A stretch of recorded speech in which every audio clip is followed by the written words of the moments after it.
If you've never played Warhammer 40,000 before, there are a few things you should know before you get started. Let's take a quick look at some basic principles.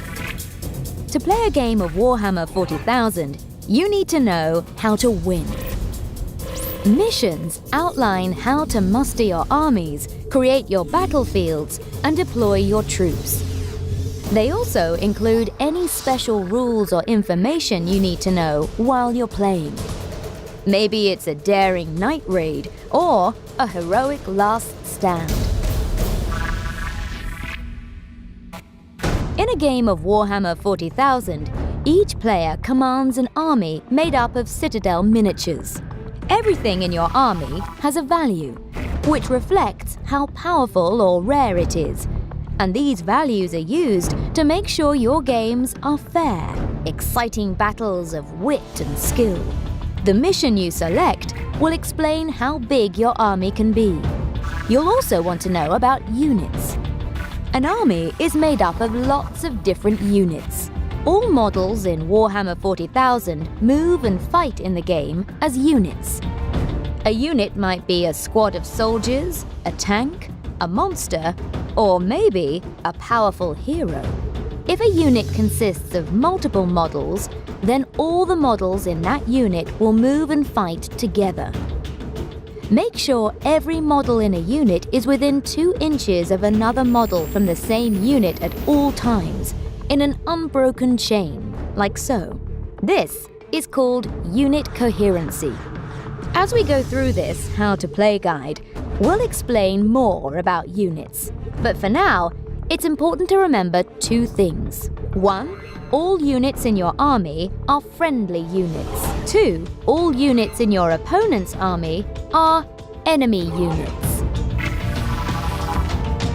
Every unit in Warhammer 40,000 has its own datasheet. These are handy guides that contain all the information you'll need to use those models in your games.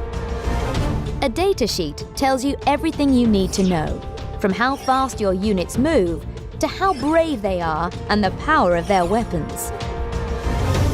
As you watch these videos and learn how to play Warhammer 40,000, we'll break the datasheets down for you and explain everything that's on them. As we learn how to move our units, fire their weapons, and fight with them in close combat, we'll refer back to the datasheet for more information. Battles have to happen somewhere, and in Warhammer 40,000, we call that place the battlefield. Makes sense, right? The mission you've chosen to play will outline the basics of your battlefield, but they all have a couple of things in common. Battlefields are rectangular in shape, so they fit on most tabletop spaces. They should have some terrain features to give your models some cover from the enemy and add tactical depth to your games. In these videos, we'll only be going over the basics of terrain. But as you become a seasoned general, you can dip into the full rules to maximize the strategic depths available.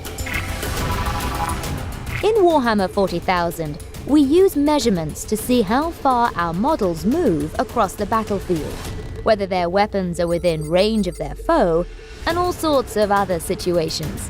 All measurements in the game are made in inches. We recommend you use a measurer or a tape measure. If you ever need to measure between 2 models, and when the shooting starts, this will happen a lot, always measure between the 2 nearest points on the model's bases.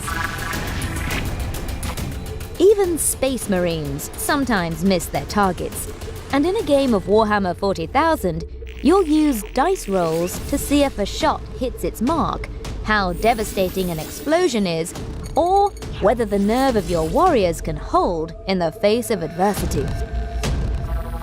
The dice used in Warhammer 40,000 are standard 6-sided dice, sometimes referred to as a D6. You'll need a few of these, so make sure you've got some to hand.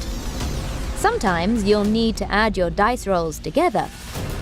If you need to add the results from 2 dice together, for example, this will be written as 2d6. Sometimes you'll be asked to roll d3. To do this, Roll a d6 and halve the value, rounding up. All games of Warhammer 40,000 are divided into a series of battle rounds, where both players get a turn to use their armies. We'll take a look at the battle round in our next video.